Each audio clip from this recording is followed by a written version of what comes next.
मानि आम पक्वाशय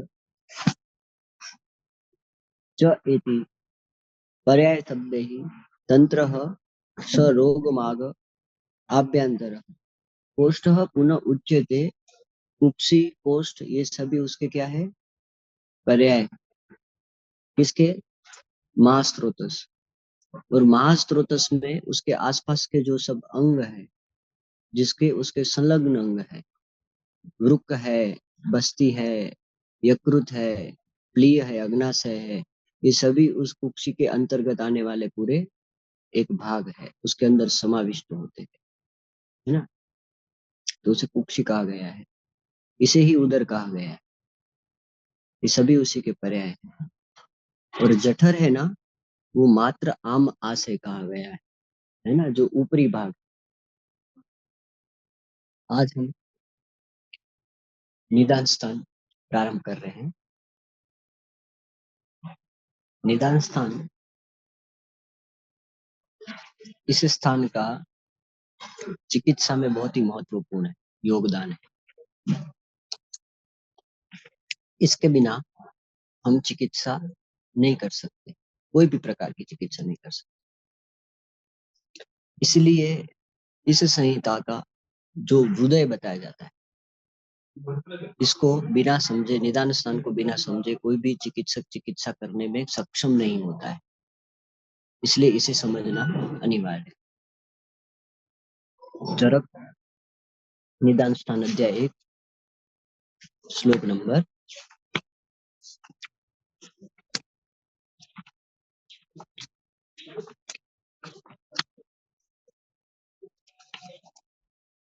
3 पढ़ो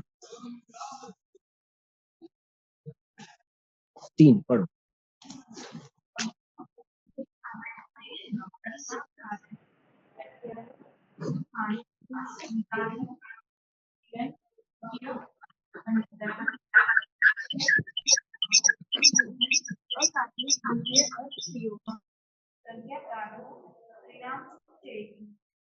ये खलु ये जो होता है ये क्या होता है हेतु पहला बताया उन्होंने हेतु हेतु कौन सा जो ब्रह्मा ने इंद्र को ज्ञान दिया इंद्र से भारद्वाज जी ने ज्ञान प्राप्त किया हेतु लिंग औषधि वो हेतु यानी कि रोग करने वाले जो कारण है हेतु रोग करने का जो निमित्त है वो क्या है उसके निमित्त आयतनम रोग करने के जो मार्ग है ये कर्ता कारण प्रत्यय और समुत्थान जो उत्पन्न कर रहा है ये सभी क्या है सभी का एक ही अर्थ है दूसरे कोई अर्थ नहीं है तत्र त्रिविधम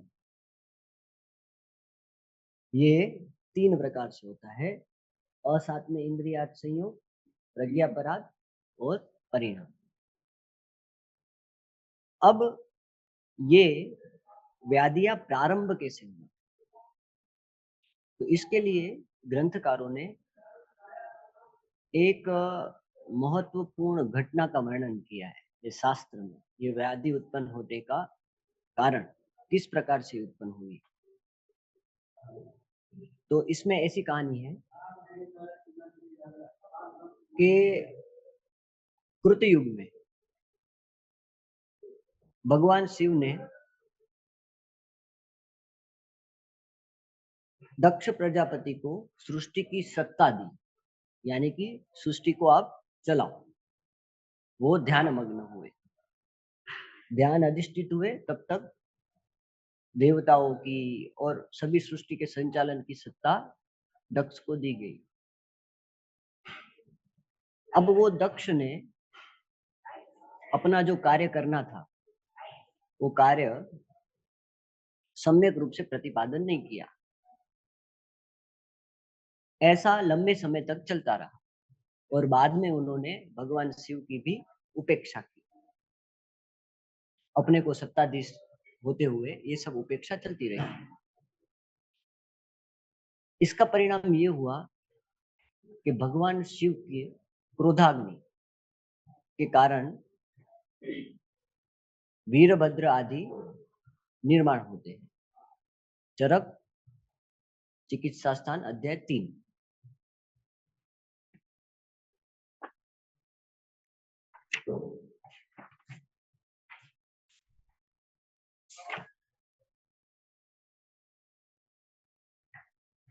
श्लोक नंबर 15।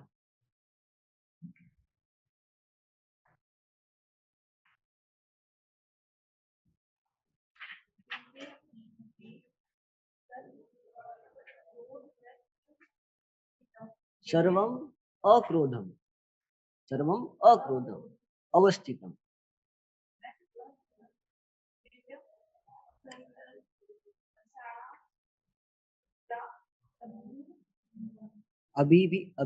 ध्रुवम तपो विघ्ननाशाः कर्तु तपो विघ्नं महात्मनः पश्यन् समर्थः च अपेक्षां चक्रे दक्ष प्रजापति।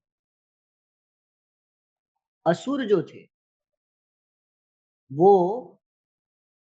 तप करने वाले को, व्रत करने वाले को, जो अक्रोध में आश्रित थे, इन सभी को क्या करने लगे? परेशान करने लगे। पर दक्ष क्या लिखा है? पश्यन् असमर्थः। दक्ष उनको रोकने के लिए समर्थ थे, पर उन्होंने क्या किया? अपेक्षा, उसको उसके ऊपर ध्यान नहीं दिया, उसको छोड़ा। पुनः मावेश्वर भागम ध्रुवम दक्ष प्रजापति यज्ञेन न कल्पयामास प्रोच्यमानः सूरैः अपि। दक्ष ने ये तो किया, देवताओं की, ऋषियों की तप की, असुरों को नहीं रोका, उसकी उपेक्षा की। उसके बाद क्या किया? जो भगवान माहेश्वर का जो यज्ञ का भाग था वो भी उन्हें प्रदान नहीं किया। एक गलती की, फिर वापस दूसरी गलती की। यज्ञेन कल्पयामासं प्रोच्यमानः सूरैः अपि रुचः पशुपतेः याश्च सेव्या आहुतयः याः यज्ञः सिद्धिप्रदाः ताभिः हीनं च एव स इष्टवान। और जो भगवान शिव की रुचाएं थी, उनकी जो यज्ञ में आहुति दी जाती थी, उनसे जो उनका आह्वान किया जाता था, वो भी उन्होंने करना बंद किया। एक गलती की, फिर दूसरी गलती की, फिर तीसरी गलती की। अथ उत्तीर्ण व्रतः देव बुद्ध्वा दक्ष व्यतिक्रमम। एक के बाद एक के बाद एक के बाद दक्ष की ये क्या हुआ? गलतियां होती गई। रुद्र रौद्रम पुरुषकृतः भावम आत्मविदात्मनः सृष्ट्वा ललाटेः चक्षुरे दद्वा तान सुरान प्रभु, तान असुरान प्रभु। इसका परिणाम ये हुआ कि भगवान शिव के ललाट से ये रुद्र रूप धारण करने वाले वीरभद्र आदि गण निकल चुके सृष्टि में। ये प्रथम संकल्प, ठीक है। दक्ष ने व्यतिक्रम किया, उस व्यतिक्रम का प्रभाव एक बार नहीं, 2 बार, 3 बार, 4 बार, ये कंटिन्यूटी में चलता रहा। परिणाम क्या हुआ? काली, महाकाली, वीरभद्र, मणिभद्र आदि जो संहार करने वाले रौद्रगण थे, वो सभी भगवान शिव के ललाट से क्रोधाग्नि रूप में अग्नि स्वरूप धारण करके बाहर निकल गए सृष्टि के बाहर। अब ये बाहर निकले, ये क्या थे? नष्टकारी जीव थे, सृष्टि को नष्ट करते हैं, रौद्रगण थे ये। तो उस समय पे अब वो देवताओं को भी नहीं छोड़ेंगे, ऋषियों को भी नहीं छोड़ेंगे, असुरों को भी नहीं छोड़ेंगे और प्रजापति को भी नहीं छोड़ेंगे। वो किसी को भी छोड़ने वाले नहीं है, इतने ज्वालाकुल थे। अब इससे क्या होता है? इससे आगे की प्रक्रिया अग्निवेश जी लिखते हैं निदान 8 में, अपस्मार में।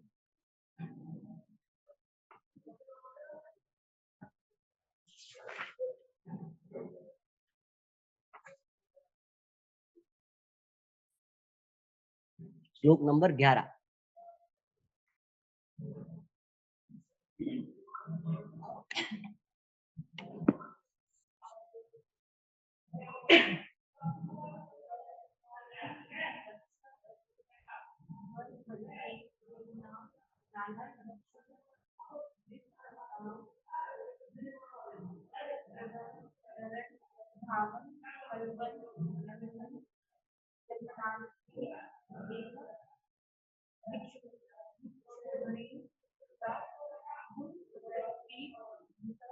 बस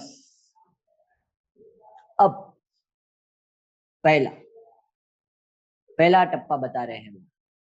अब ये रौद्रगण निकले, सभी ये सभी सृष्टि में विनाश करने लगे, आघात पहुंचाने लगे, देवताओं को, ऋषियों को, सभी सकारात्मक शक्ति को, असुर शक्ति को, सभी को विनाश करने लगे। तस्मिन दक्ष अध्वर ध्वंसे है। उस समय अब जो लोग, जो देहधारी लोग थे, जो देवताएं थे, ऋषि थे, ये सब क्या करने लगे? नाना दिक्षु, अलग अलग दिशाओं में भागने लगे। ये कारण बता रहे हैं, ये इंट्यूशन दे रहे हैं। क्या? दिक्षु विद्रवतः, अभिद्रवतः, अभिद्रवण, तरण, तरने लगे। कोई पानी से तर के भाग रहा है, कोई पहाड़ों से ऊपर चढ़ के भाग रहा है, कोई रोड में दौड़ के भाग रहा है, कोई धवन कर रहा है, कोई प्लवन कर रहा है, कोई गाड़ी में जाके जा रहा है। ऐसे सब भाग रहे हैं अलग अलग दिशाओं में, गति से भाग रहे हैं अपने का जीव बचाने के लिए। कुछ नहीं सोच रहे हैं उस समय, मात्र जीव की रक्षा कर रहे हैं, नहीं तो वो क्रोधाग्नि में सबको मार देते। तो वो सब ज्वलन प्लवन कर रहे हैं। ऐसी स्थिति का जो आज के समय में भी सेवन कर रहे हैं, इन सबको क्या हुआ? गुल्म उत्पत्ति, वायु का प्रकोप, वात प्रकोप, बाहर से लेकर रुक्षादि गुण जाते जाते जाते दौड़ते दौड़ते महास्त्रोतस में पहुंच गए। समझ में आया? जैसे उनके ये वात का प्रबल निदान था, क्यों था? ये भाग रहे थे, ये दौड़ रहे थे, कोई तैर रहा था, कोई साहस कर रहा था। इसका परिणाम क्या हुआ? बाह्य से रुक्षादि गुण, वात के जो गुण थे, धीरे धीरे धीरे धीरे अंदर आते आते महास्त्रोतस में पहुंच गए। ये संप्राप्ति, ये खवे गुण्य का कारण महास्त्रोतस बना, इसलिए यहाँ पे गुल्म उत्पत्ति हुई उन सभी को, जो इस समय पे भी होगा, हर काल में होगा, जो इस प्रकार से विषम आचरण करेंगे। ये पहला टप्पा। दूसरा क्या बताते हैं? पढ़ो।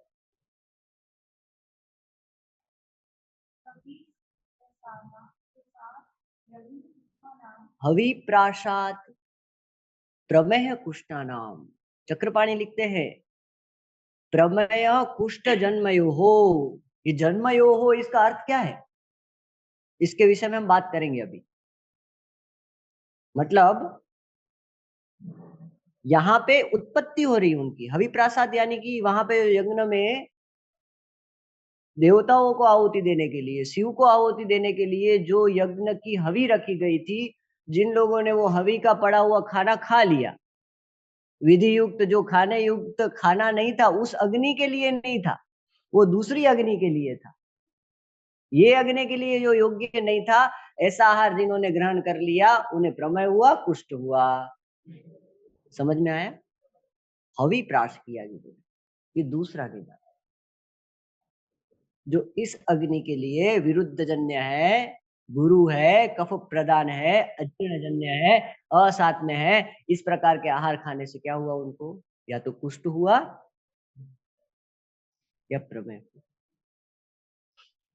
आगे क्या बताते हैं? अब जो व्यक्ति उस समय पे उनको देख के डर गए, भय में आ गए, त्रास होने लगा उनको, सतत उनके ऊपर वो मेंटल प्रेशर डालने लगे। अभी जैसे कोविड में हो रहा था ना, लोग डर जाते थे, एक के बाद एक भय, त्रास, मानसिक उपघात हर क्षण किसी के ऊपर हो रहा है, ताप हो रहा है, कंटिन्यूटी में हो रहा है।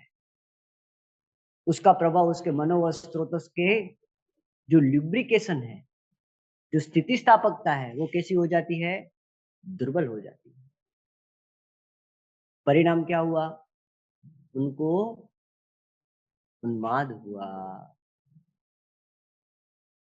ये उन्माद की हेतु है। आज के समय में भी जो लोग चिंता, शोक, भय, क्रोध, ये सभी कारणों का सेवन करते हैं, उन्हें उन्माद होता है। ये उन्माद का कारण। तीसरा, आगे क्या बताया?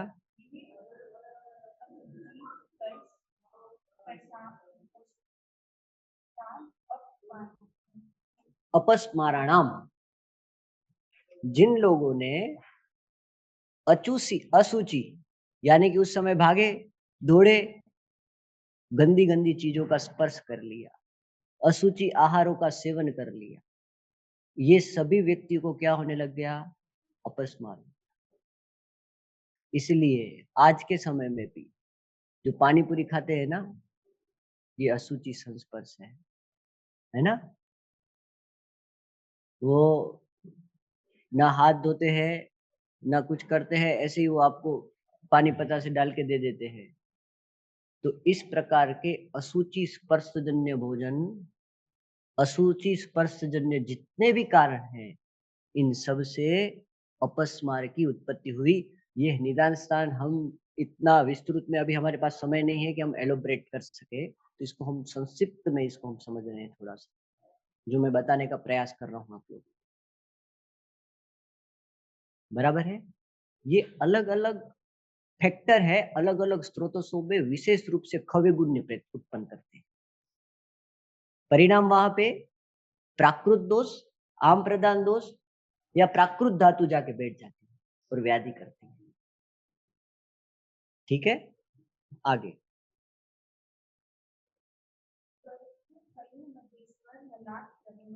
ज्वर जो हुआ, ये किससे हुआ? महेश्वर के ललाट के प्रभाव से हुआ। ठीक है, चरक चिकित्सा अध्याय 3।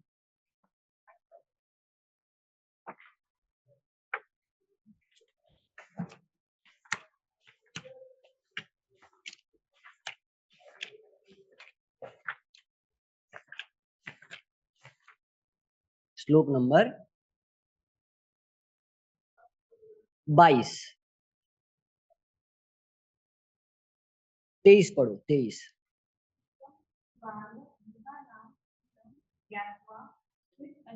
अब यहाँ पे क्या हुआ? ये सब प्रक्रिया हो रही है ना, तो ये प्रक्रिया में देवताएं जाके शिव के पास विनंती करते कि शिव इनको वापस ले लो, ये हम लोगों को त्रस्त कर दिया है, इनको आप प्रार्थना करते, शिव की रुचाएं गाते हैं, शिव की साधना करते, उपासना करते, लंबे समय तक शिव की प्रार्थना करते। आगे के श्लोक में है, ऊपर बताया है उन्होंने। तो क्या बोलता है कि शिवाय शिव भूता नाम, जो देवताएं थे उनकी अंजलि को उन्होंने जान लिया, स्वीकार किया उनको। और क्या किया उन्होंने?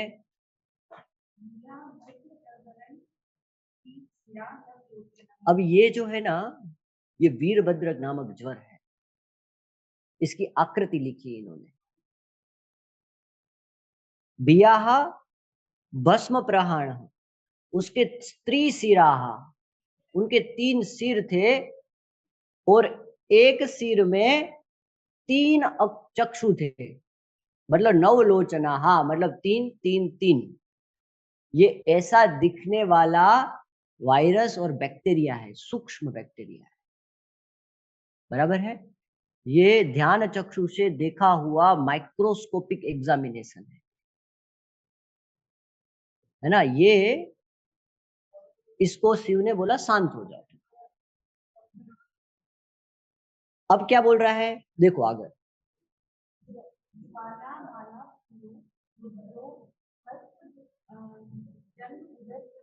वो क्रम से ऐसा था, कैसा था? उसकी मुख से ज्वाला निकल रही थी, अग्नि की ज्वाला निकल रही थी, रौद्र था, नष्ट करने के लिए। रौद्र यानी रोते, रोते हैं ना, जो एकदम जोर से रोते हैं, आवाज करके रोते हैं, उसको रौद्र बोलते हैं।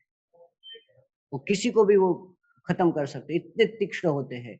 उसकी जंघाएं कैसी थी? छोटी छोटी थी, हस्व जंघा थी उसका उदर हस्व था और 3 आंखें थी, एक एक सिर में, ऐसी आकृति वाला ये ज्वर था, ये वीरभद्र नामक, क्रम से ऐसा दिखने वाला था ये। अब ये क्या बोल रहा है, पढ़ो।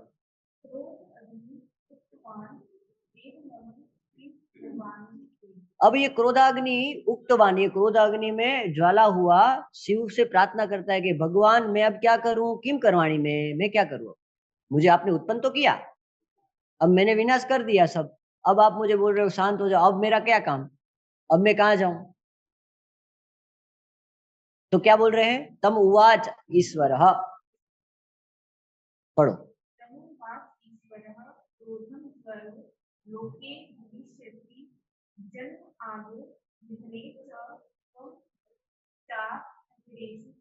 अब इन्होंने, भगवान ने बोला आप क्या हो, भविष्य में क्रोध ज्वर ये लोक में उत्पन्न करो, सप्तमी लोक में भविष्य में इसको उत्पन्न करो आप। कैसे, जन्म के समय, जन्म के आदि में और मृत्यु में। और तीसरा क्या बताया, त्वम अपचार अंतरेशु, जो जीवन दरमियान विधि विरहित आहार आचार जन्य विहार जन्य वस्तुओं का पालन कर रहे हैं, उनके अंदर आप प्रवेश करो, बाकी किसी को परेशान नहीं करना है। ये 3 आपको स्थान दे रहा हूं, बराबर है। एक जन्म के समय आप उसमें जाओगे, एक मृत्यु के समय में आप जाओगे, और एक जीवन के समय काल में जो विधि विरहित आहार जन्य आचार जन्य भावों का सेवन कर रहे हैं उसके अंदर आप प्रवेश करो, ये उनको शिव आज्ञा देते हैं। इससे ऊपर, ये हम जहां रह रहे हैं ना अभी पृथ्वी, इससे ऊपर 13 या 14वीं लहर है, उसके ऊपर यहाँ पे ये सभी प्रकार के भूतजन्य पिशाचजन्य राक्षसजन्य भैरवजन्य जो ये बैक्टीरिया है वो वहां पे स्थान ग्रहण करके बैठे हुए हैं। जो भी विधि विरहित सेवन करता है उसके अंदर ये आके प्रवेश करते हैं। ये अष्टांग संग्रहकार ने इसका वर्णन किया है। ये क्या बोलते हैं, समग्र भूत ग्राम। अब देखो सभी संप्राप्ति की निर्मिति कहाँ से हो रही है ना, इसका ये पहला टप्पा है। ये ऐसे ही शरीर में प्रवेश नहीं करते हैं। जो देखो, चरक चिकित्सा स्थान अध्याय 12, सॉरी ये 3 का 12,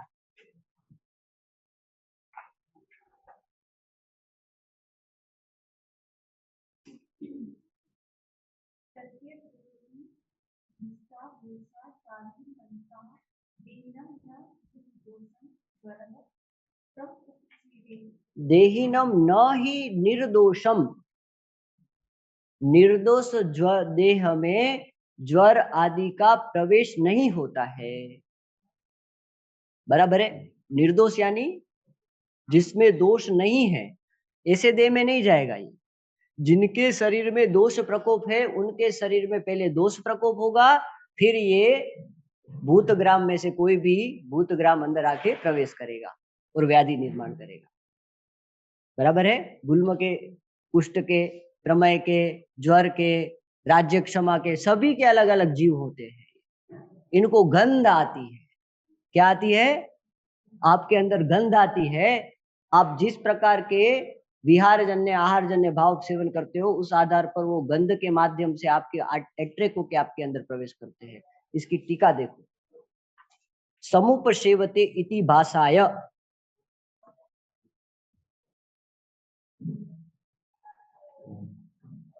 भूत विशेष रूपस्य ज्वरस्य आवेशम दर्शयति, है ना। भूत विशेष का आवेश इस प्रकार से होता है, ऐसे ही नहीं होता है। ये अपचार के जन्य है। ये जो संप्राप्ति है कौन सी है, अपचार जन्य है। जो विधि विरहित आहार विहार आचार का सेवन करता है उसके अंदर ये अलग अलग प्रकार के जीव प्रवेश करते हैं। अब दूसरा, जन्म और आदो निधनम। अब ये दोनों काल में क्यों प्रवेश करते हैं, चरक निदान स्थान अध्याय 1।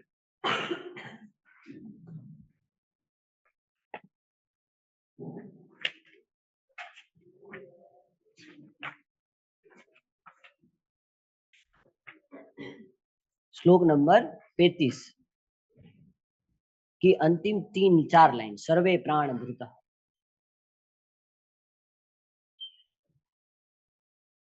सर्वे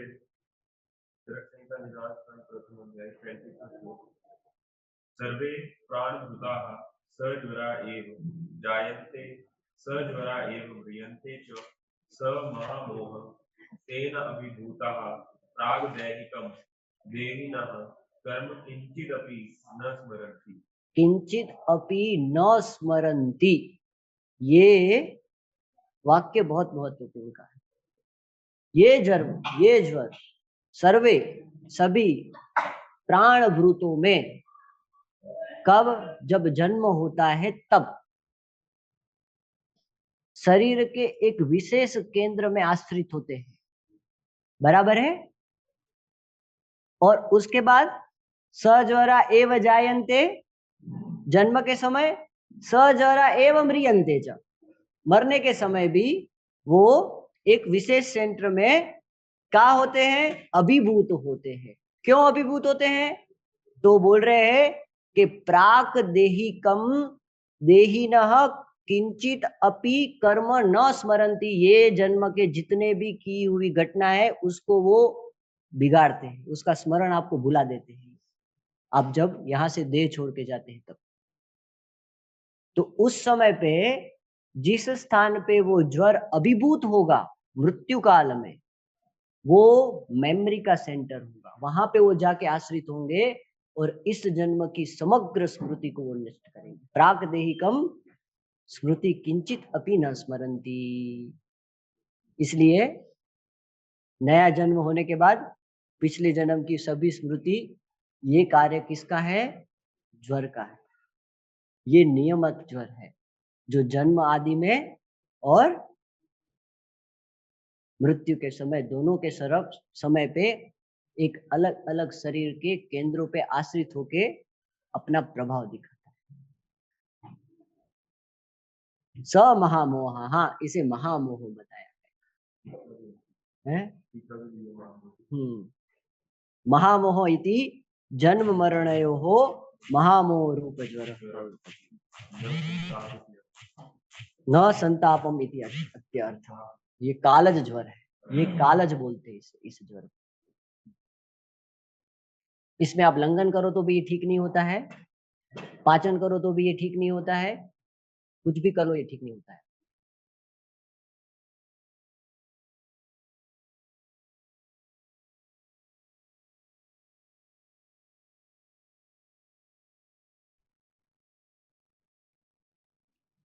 अब आगे।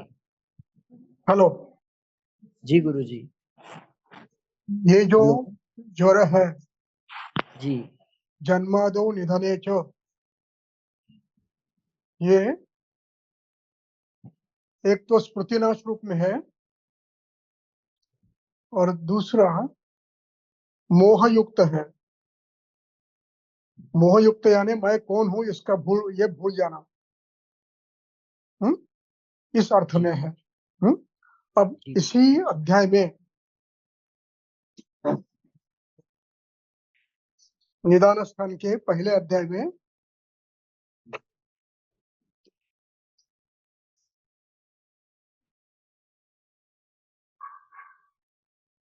श्लोक क्रमांक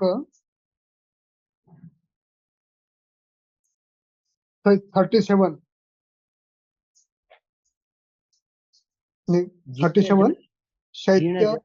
शैत्यात् पित्तम उष्मानं च जयति जीर्ण ज्वरेषु। मिल गया? हाँ, सर्वेषु। हाँ, इसकी टीका, हाँ इसकी टीका यहाँ पर है।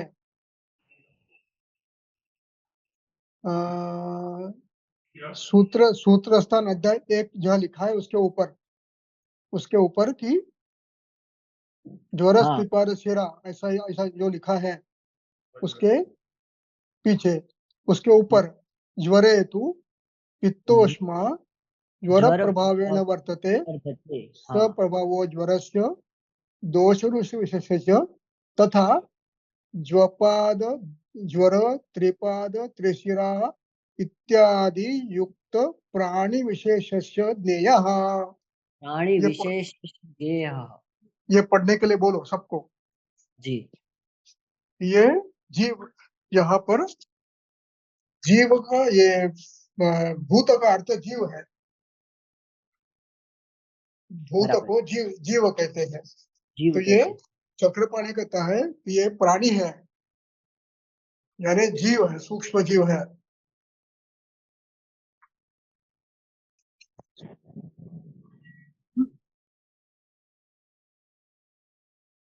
ये शरीर के अंदर इस प्रकार से प्रवेश करते हैं। अब आगे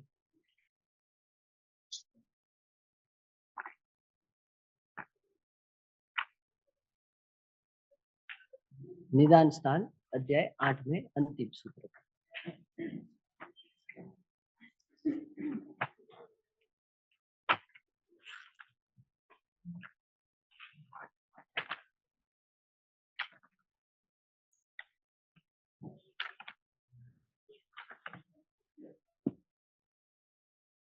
ज्वरः तु खलु महेश्वर ललाट प्रभाव।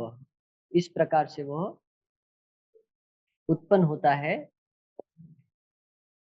शरीर के अंदर। ये भूत विशेष, ये जीव विशेष इस प्रकार से प्राणी हमारे शरीर में प्रवेश करते हैं 3 घटनाओं से। अब आगे क्या लिखा? तत संतापात रक्त पित्तम। चरक निदान स्थान अध्याय 8 पे 11 पे आइए सभी लोग। अभी संताप से, जिनको भी उस काल में संताप हुआ ये प्रक्रिया से, उनको शरीर के अंदर क्या निर्मित हुई? रक्त पित्त की निर्मित। अब आगे पढ़ो।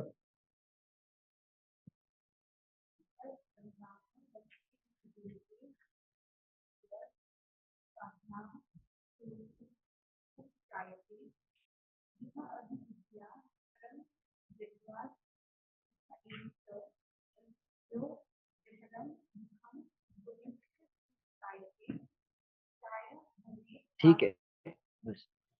अति व्यवायत पुनः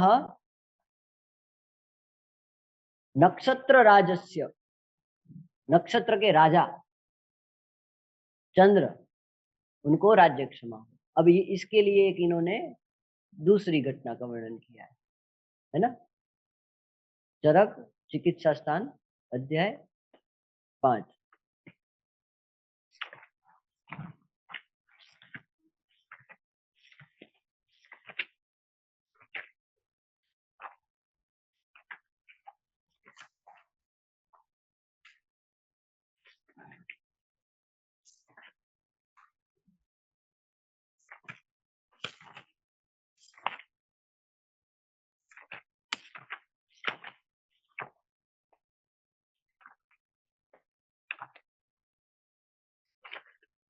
राज्य क्षमा चिकित्सा 7 है ना?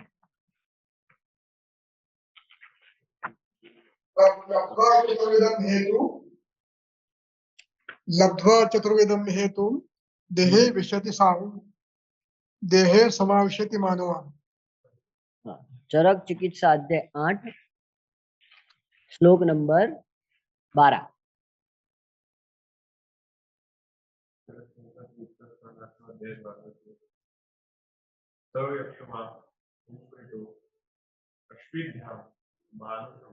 लोकम आगता लब्ध्वा चतुर्विधम हेतु समाविशति मानवा। लब्ध्वा, लब्ध्वा कौन से?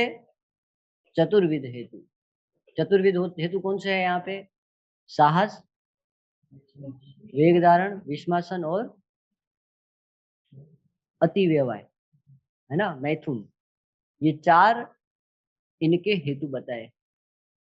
ये 4 जो हेतु है, जो इन हेतुओं का सेवन करेगा, साहस करेगा, विश्वासन करेगा, वेग धारण करेगा या अतिकाल या असम्यक मैथुन का प्रयोग करेगा, इन सभी को ये यक्ष्मा नामक जीव प्रवेश करता है नासिका से। अस्विभ्याम लोकम आगतः, लोकम आगतः मतलब वो वहां से यहाँ आएगा और शरीर के अंदर वो नासिका के माध्यम से अंदर प्राण स्रोत से प्रवेश कर जाएगा। ये भी क्या है? प्राणी जीव है जो शरीर में अपना अनुकूल स्ट्रक्चर प्राप्त करता है, अपने लिए जो सम्यक वातावरण प्राप्त करते हैं, तब वो उसके अंदर प्रवेश कर जाते हैं। ये प्रत्येक संप्राप्ति में होता है, ये बेसिक है सभी संप्राप्ति के अंदर, है ना। निदान, निदान सेवन के बाद दोष उत्पत्ति, दोष उत्पत्ति के बाद इन जीवों का प्रवेश। अब ये घटना कैसे होती है उसका वर्णन अग्निवेश जी बहुत ही अद्भुत करते हैं उन्माद में। उन्माद निदान स्थान अध्याय 7।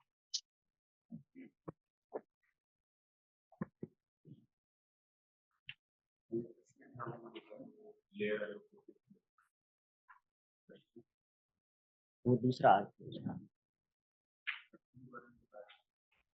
वो मना बोलते। श्लोक नंबर 11।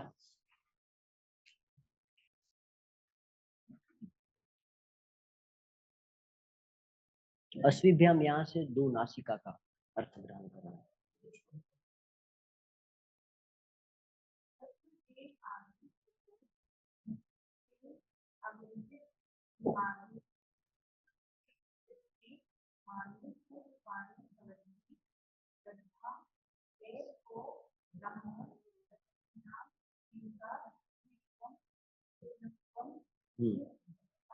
ठीक है। तत्र देव आदि, देव आदि यानी कि देव, गुरु, वृद्ध, पितृ, राक्षस, भूत, प्रेत, पिशाच, यक्ष, गांधर्व, ये सब क्या है? ये अलग अलग जीव है, ये इनका अलग अलग लोक है। वहां से ये लोग आते हैं और हमारे अंदर प्रवेश कर जाते हैं, उनके स्थान से यहाँ प्रवेश करते हैं। कब? जब इनको ये सब अनुकूल वातावरण प्राप्त होता है। ये क्या बताया इन्होंने यहाँ पे? ये आगंतुक रूप से प्रवेश करते हैं। कब? जब नीच दोष प्रकोप हुए हैं तब। बराबर है। अब आगे क्या बताते हैं? पूर्व रूपाणि भवंती, उनके भी पूर्व रूप होते हैं। और उसके क्या क्राइटेरिया है तो वो बताते हैं। देव को ब्राह्मण तपस्वी नाम हिंसा अरुचित्वम, ऐसा व्यक्ति जो क्या कर रहा है? देवताओं का, ब्राह्मणों का, तपस्वी लोगों के प्रति उसके ऊपर अहिंसा कर रहा है, हिंसा कर रहा है और अरुचि है जिसे, ऐसे व्यक्ति के इसका प्रकोप होता है। बराबर। दूसरा कोपनत्वम, नृशंसाम अभिप्रायता अरति, ये इस प्रकार से अलग अलग उन्होंने कारण बताए। अब आगे श्लोक नंबर 12।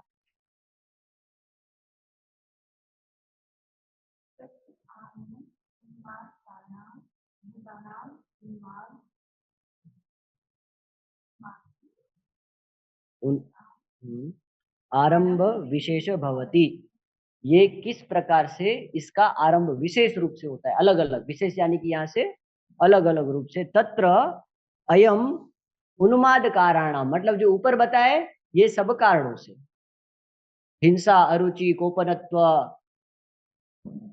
वृद्धों का आदर नहीं करना, ये सभी प्रकार के कारण, निदान सेवन किया उसके कारण, इन कारणों से भूतानाम उन्माद, भूतानाम यानी कि ये जो जीवजन्य है, प्रवेशजन्य है, ये सभी प्रकार के उन्माद विशेष रूप से होते हैं। विशेष रूप से ये शरीर के अंदर प्रवेश करते हैं। कैसे प्रवेश करते हैं देखो, उसकी उन्होंने वर्णन किया है।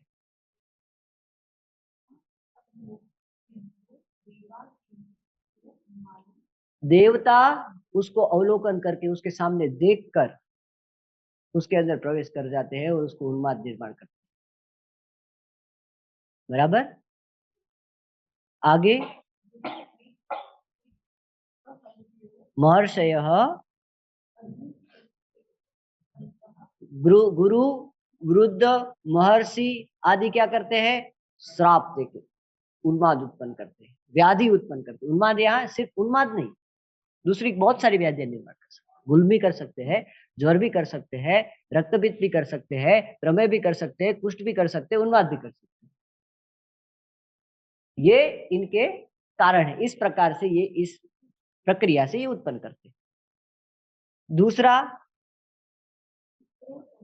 पितरः, जो पितृ है, पितृ कार्य नहीं कर रहे हैं जो, उसको पितृ दर्शयन्तः, दर्शन करके उसके ऊपर व्याधि निर्माण करेंगे, प्रवेश करेंगे। ये सभी क्या है? ये प्राणी जीव है, अलग अलग प्रकार के। आगे गंधर्व स्पर्श करके प्रवेश करते हैं, व्याधि निर्माण। क्राइटेरिया उनको अनुकूल प्राप्त होता है और उसके बाद ये इस प्रकार से उत्पत्ति करते हैं।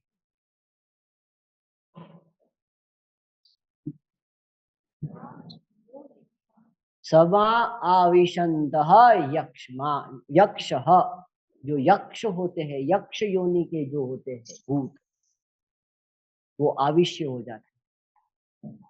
किसी भी स्थान पे या किसी भी क्षेत्र से छिद्र प्रवेश करते हैं। जहां उनको मार्ग मिलता है, कोई भी स्थान से जहां से छिद्र मिला वहां से वो शरीर के अंदर प्रवेश कर जाएंगे। कब? जब उसको अनुकूल वातावरण प्राप्त होगा उस देह में, तब वो वहां पे जाते हैं। आगे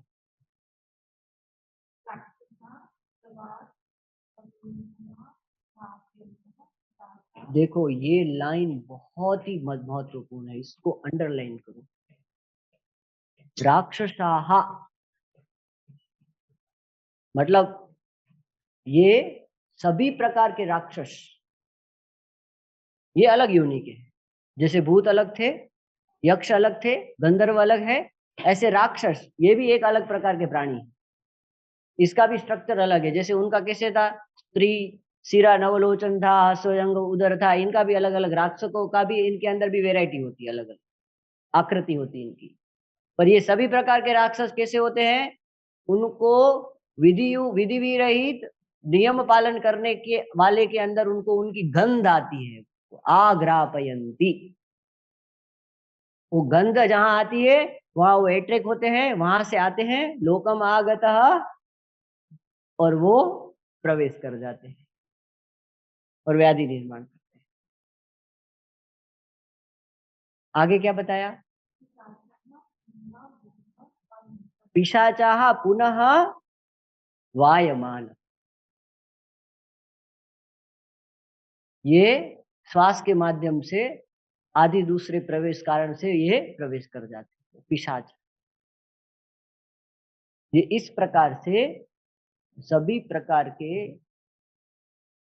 जो कारण हैं, इन कारणों से ये प्रवेश करते हैं। अब यहाँ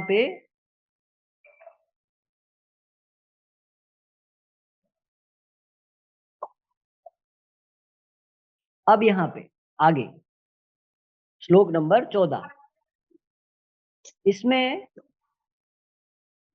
इन्होंने दूसरे भी कुछ कारण बताए। जैसे निदान तो है, दोष प्रकोप तो है ही व्याधि करने के लिए, आहारजन्य, विहारजन्य, आचारजन्य, ऐसे सभी प्रकार के भाव। पर कुछ ऐसे भी भाव बताए हैं, इसके अलावा भी कुछ नियम है, उन नियमों का जो पालन नहीं करते हैं उनके अंदर भी ये क्या करते हैं? प्रवेश करते हैं। तो 14 नंबर का श्लोक प्रारंभ करो।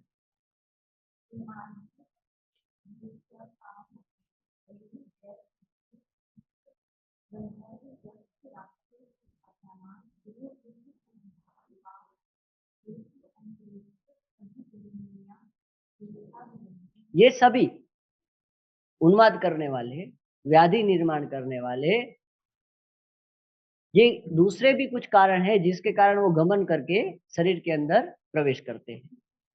गुरु, वृद्ध, सिद्ध, रक्ष, याक्ष, ये सभी है जो पितरो, गंधर्व, पुरुषाः भवन्ति अभिगमन्याः। बराबर? क्या है पहला? पापस्य कर्मणाः समारंभते, जो पाप कर्म कर्मता है उसके अंदर भी ये प्रवेश करते हैं। दूसरा, पूर्व कृतस्य कर्मण, पूर्व जन्म में करे हुए खराब का कर्म का परिणाम के स्वरूप वो उसके अंदर प्रवेश करते हैं। देखो, व्याधि निर्माण की दो प्रक्रिया है। कितनी? दो मूल प्रक्रिया है। चरक विमान स्थान अध्याय 3, जनपदोध्वंस अध्याय निकाल।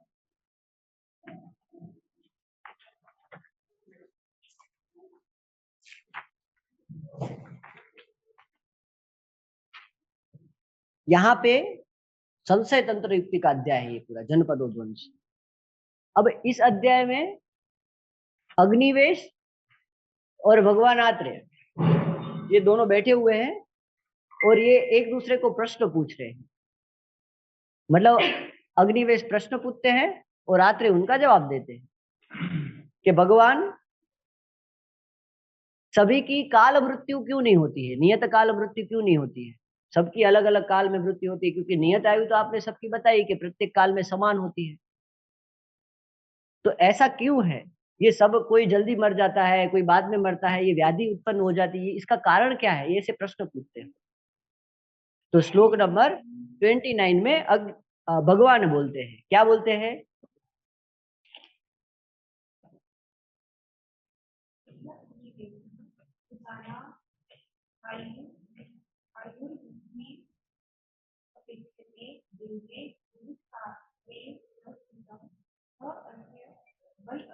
हे अग्निवेश, यह अग्निवेश ये है, क्या है? भूतानाम आयु, सभी प्राणियों की आयु, मनुष्य की आयु युक्ति में अपेक्षते, युक्ति की अपेक्षा रखते हैं। कौन सी युक्ति? देवे पुरुषकारेण सप्तमी च स्थितम ही अस्य बलाबलम, इस आयु का जो बल है, ये बल इन दोनों के ऊपर टिका हुआ है। किसके ऊपर? एक दैव और दूसरे पुरुष कारण। दैव क्या है? तो देव की देखो चक्रपाणी ने टीका लिखी है, दैव, नीचे चलो, नीचे पढ़ो फिर बताता हूँ। देवम, वहां से पढ़ो, श्लोक पढ़ो 30।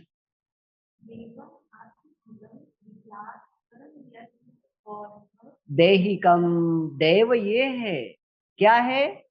पूर्व जन्म कृत जो कर्म है वो विद्यात, वो कर्म क्या कहे गए हैं?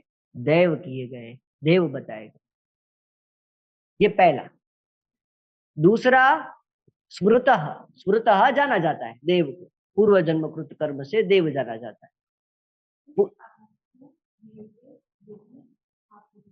यत इहा परम, मतलब पुरुष कारण, मतलब ये जन्म में जो कर्म कर रहे हैं, अच्छे कर्म कर रहे हैं, बुरे कर्म कर रहे हैं ये, और देव यानी कि पूर्वजूत कर्म किए हैं, ये दोनों के बल और अबल के ऊपर प्रत्येक मनुष्य की अग्निवेश आयु निर्भर करती है।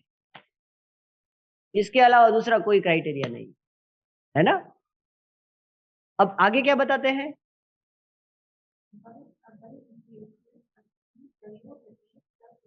बल और अबल, उसका बल और उसका दुर्बल होना, देव का दुर्बल होना या पुरुष का दुर्बल होना, देव का बलवान होना या पुरुष का बलवान होना, इन सब के आधार ऊपर इनको 3 भागों में बताया गया है। तय हो अपि ही, कैसे?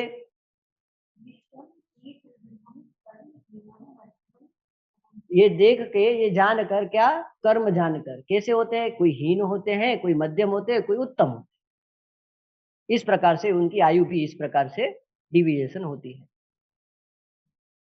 ठीक है, आगे।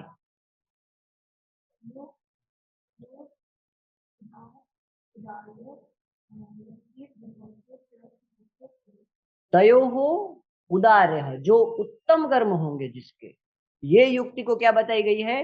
दीर्घ जीवन वाला, सुखी जीवन वाला होता है। दोनों का बल प्रबल प्रबल होगा, तयोः उदार्य। दूसरा, उसकी नियत आयु होगी, और उसके विपरीत हेतु विपरीतस्य च इतराः, वो कैसा होगा? अल्पायु होगा, असुखायु होगा, अहितायु होगा। बराबर। आगे क्या बताया?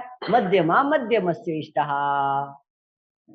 और दूसरा मध्य वाला रहेगा, वो ज्यादा छोटी भी आयु नहीं होगी, ज्यादा बड़ी भी नहीं होगी, ज्यादा सुख भी नहीं होगा, इस प्रकार से मध्यम आयु वाला होगा, ये मध्यम देव पुरुष। अब ये जो आगे का श्लोक है ना इसका, ये बहुत महत्वपूर्ण श्लोक है। कर्म विपाक है ये, कर्म विपाक जो हमारी बात चल रही थी ना, पूर्व जन्म कृत कर्म, वहां पे उन्माद के जीव प्रवेश करते हैं, व्याधि जन्य बैक्टीरिया जन्य भाव प्रवेश करते हैं, निदान का सेवन की आरंभता होती है। ये प्रकृति निर्माण कैसे करती? किसके आधार पर? देह के पूर्व जन्म के कर के आधार पर और इस जन्म के कर्म के आधार पर, दोनों के आधार पर निर्माण करती। तो क्या बताया आगे का श्लोक पर?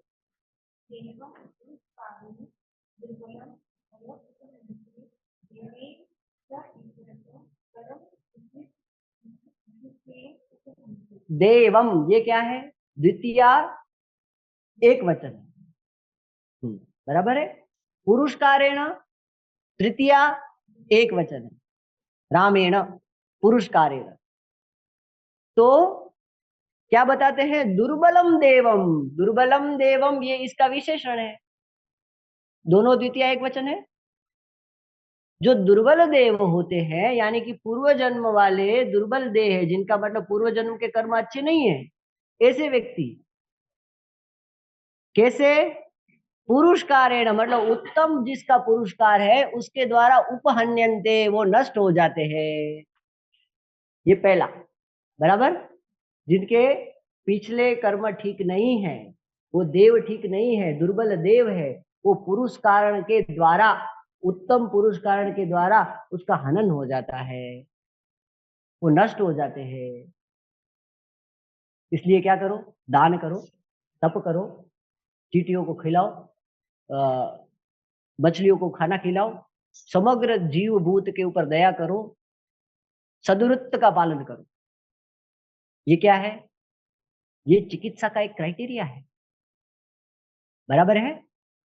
दुर्बल देव से उत्पन्न हुए कर्म का इस जन्म के प्रबल पुरुषकार अगर आप पेशेंट में निर्माण करते हो, तो पेशेंट कर्मज व्याधि से ठीक होता है,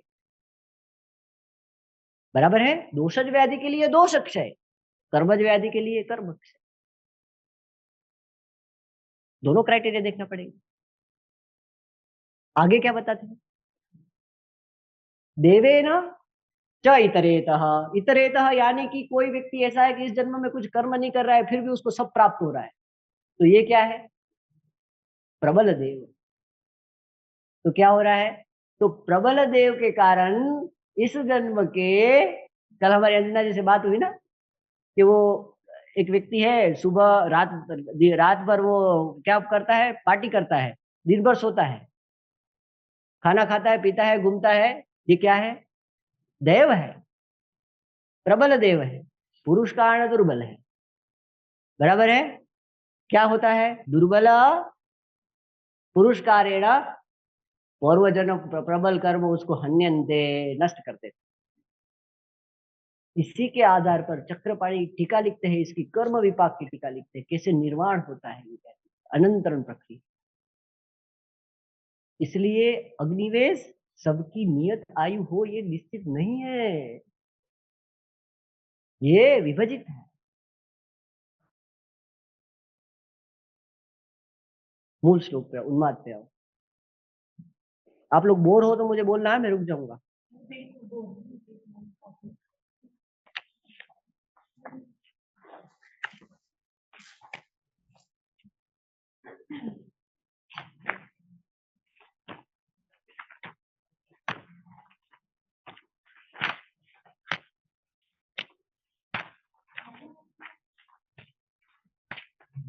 पढ़।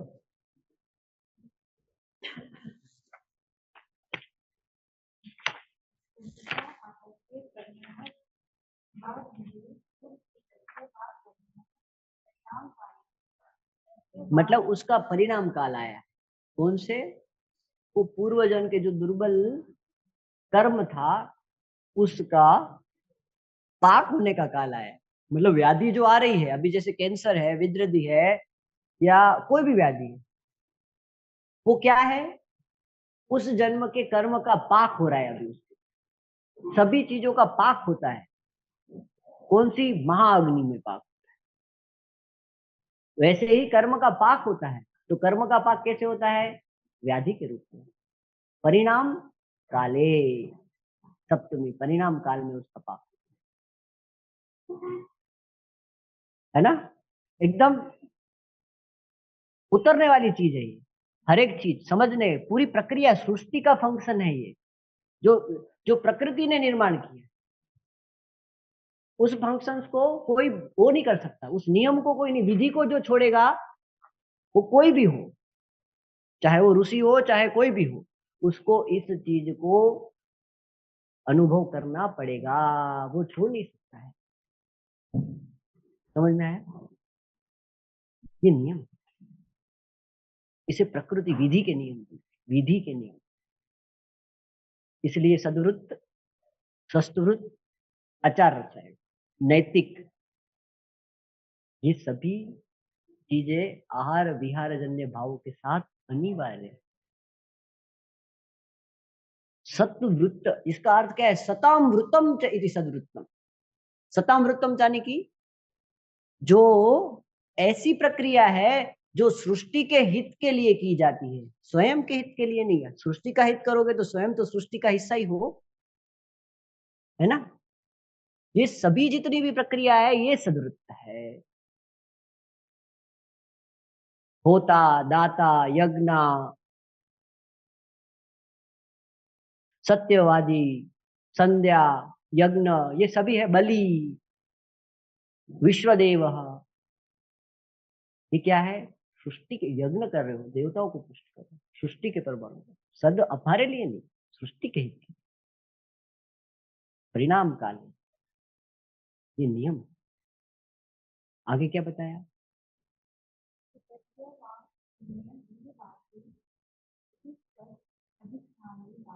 एकस्य वा, अकेले शून्य ग्रह में रहना, यानी कि कोई नहीं है उसमें, अकेले रहना, या चतुष्पथा अधिष्ठाने, चौराया, त्रिरास्ते, ये सभी स्थानों पर अकाल में जाना, अकाल में इन स्थानों पे जाना, यहाँ पे भी इनका प्रवेश हो जाता है। ये प्रवेश का स्थान है। अब यहाँ पे क्या बताया इन्होंने? शून्यवास। शून्यवास से जो साधना कर रहा है, मेडिटेशन कर रहा है, उसके लिए नहीं है, उसके साथ ईश्वर है वहां। वो अकेला रहेगा, तपस्या करेगा। पर जो काल कोठरी में है, जेल में सजा काट रहा है, अकेला है, ऐसे व्यक्तियों को वो प्रवेश कर, जो हमेशा हर वक्त अकेला रहता है, उनको ये जीव प्रवेश करते हैं। आगे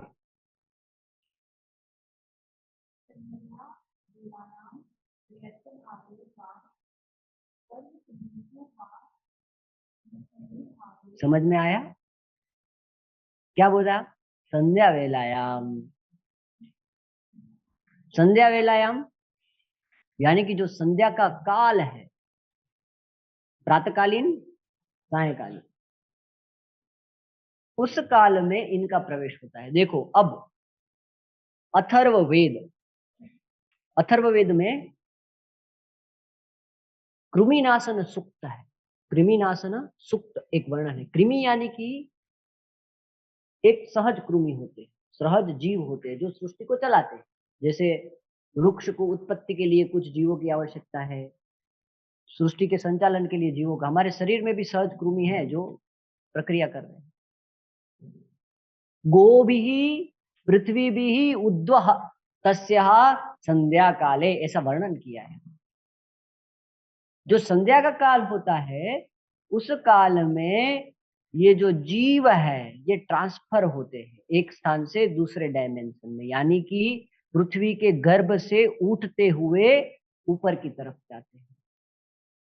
तो इस काल में जो शास्त्रकारों ने जो विधानों को वर्जित बोला है उनको सेवन करने से ये इनका प्रवेश हो जाता है। समझ में आया क्यों संध्या करना चाहिए? उस काल में क्या लिखा है देखो, चरक सूत्रस्थान अध्याय 8।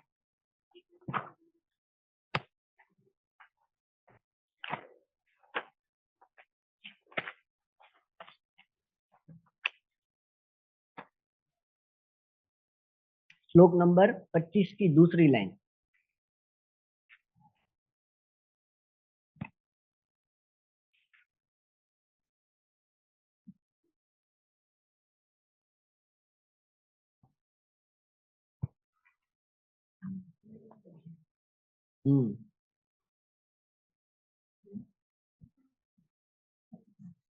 न संध्या सु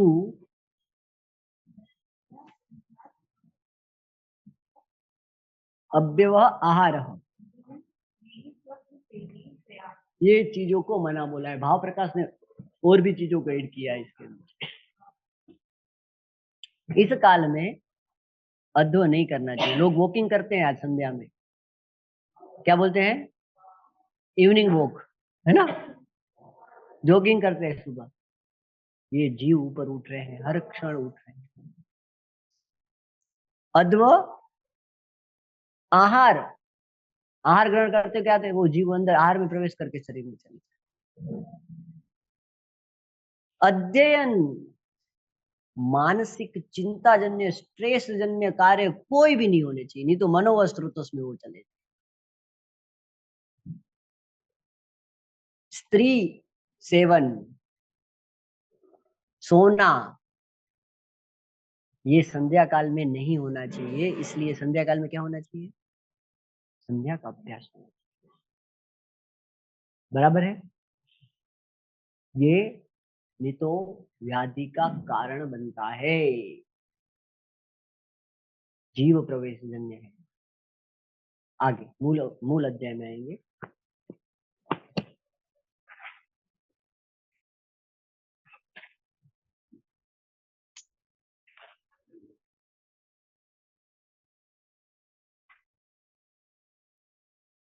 मिथुनी भावे वा, मिथुनी भावे यानी यही स्त्री या इस प्रकार की प्रक्रिया, विवाह आदि प्रक्रियाओं का प्रारंभ। आगे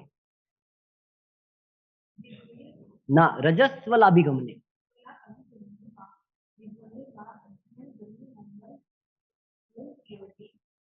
बस बस बस, ये यहाँ पे जो रजस्वला परिचर्या बताई, ये जो परिचर्या है ये दूसरे के सैनिटाइजेशन के लिए नहीं है, स्त्री के स्वयं के सैनिटाइजेशन के लिए। क्यों? क्योंकि उस काल में उनकी जो ऊर्जा होती है ये दूसरों के समान नहीं होती है। उसके शरीर की जो अग्नि की स्थिति होती है वो खराब होती है, तो उसके ऊपर कोई भी चीज तुरंत प्रभाव डाल देती है। इसलिए उसे हर एक रजस्वला परिचर्या का जो नियम बताए उसका पालन करना चाहिए, नहीं तो उस काल में भी उसको गंध आती है और वो प्रवेश करती है, जो व्याधि का कारण है ना। आगे विगुणे अध्ययन, होम, नियम, बलि, मंगल प्रयोगे है, ये सब कारण बताए। विधि विरहित यज्ञ करना, होम करना, मंगल करना, ये सभी में ये प्रवेश करते हैं। नियम, व्रत, ब्रह्मचर्य भंगे वा, प्रत्येक के नियम होते हैं, ब्रह्मचर्य होते हैं, व्रत होते हैं, ये टूटते हैं। तो ये कारण क्या है पता है? ये कारण, वो नियम ब्रह्मचर्य तोड़ दिया इसलिए व्याधि नहीं होती है। ये व्याधि इसलिए होती है कि जो जिसका नियम टूट जाता है, ब्रह्मचर्य टूट जाता है, वो मानसिक ग्लानि करता है, आज मेरे से ये साधना नहीं हुई, मेरी टूट गई। स्पिरिचुअल गिल्ट जो होता है ना एक प्रकार, ये गिल्ट जो रहता है ना, एकांतिक होना, आज मेरी साधना क्यों नहीं हुई, और इसके बारे में, भंग के बारे में सोचते रहना, ये व्याधि का कारण। इसलिए एकांतिक नहीं होना, अष्टांग हृदयकार ने बोला है मध्यम मार्ग, सर्वे मार्ग। बराबर है। आगे